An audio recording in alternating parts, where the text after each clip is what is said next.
Good afternoon मित्रांनो.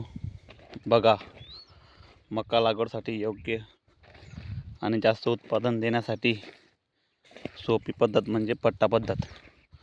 तुम्ही पट्टा पद्धत शेत तयार करण्यासाठी अशा प्रकारे तुम्ही आपल्या शेतामध्ये साऱ्या पाडू शकतात. बघा, पट्टा पद्धतीने एकदम मस्त मका येऊ शकतो. आमच्याकडे अशीच पट्टा पद्धतीने मका लागवड केली जाते आणि आम्ही ही पट्टा पद्धतीने मका लागवड करतोय.